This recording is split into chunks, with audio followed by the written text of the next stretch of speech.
അപ്പോൾ മനോഹരമായി വെട്ടിയ 2 ചെയറുകൾ നിൽക്കുന്ന സ്ഥലത്ത് മനോഹരമായിട്ടാണ് അതിൻ്റെ തഴയിൽ നമ്മുടെ ചൈനീസ് ബോൾസും വ്യത്യസ്തമായ കളറുകളുണ്ട്.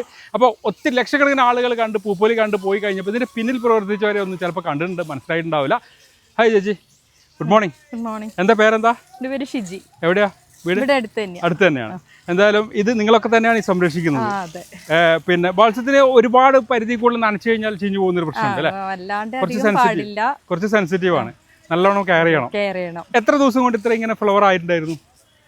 ഫ്ലവർ ഇപ്പോൾ പൂപ്പൊലിയോട് അനുബന്ധിച്ചാണ് നമ്മൾ. അല്ല, എത്ര ഒരു 2 മാസത്തിനുള്ളിൽ ഫ്ലവർ ആവില്ലേ? 2 മാസം ആവണ്ട, അതിന് മുന്നേ തന്നെ ഫ്ലവർ ആവും. എന്തായാലും ആ ഫ്ലവർ വിരിഞ്ഞു നിൽക്കുന്ന പോലെ തന്നെയാണ് ചേച്ചിയുടെ ഓരോ കാര്യം ചോദിക്കുമ്പോൾ ചേച്ചിയുടെ ആ ചിരിയിൽ തന്നെ അറിയാം ചെടിനുള്ള സ്നേഹം എന്നുള്ളത്.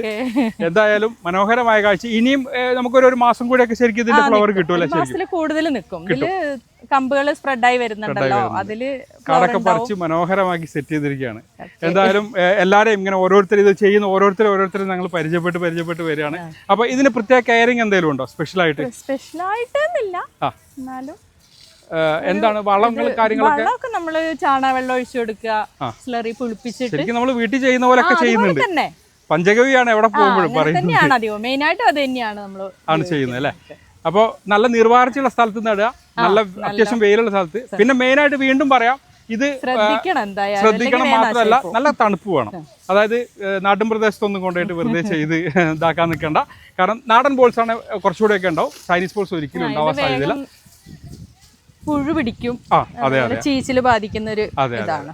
അപ്പോൾ ഇത്രയും പറഞ്ഞതിന് ഒത്തിരി നന്ദി. ഷിജി അല്ലേ? ഷിജി. അപ്പോൾ എല്ലാവർക്കും നല്ലൊരു ദിവസം ആശംസിക്കുന്നു. Bye from green heaven. Thank you.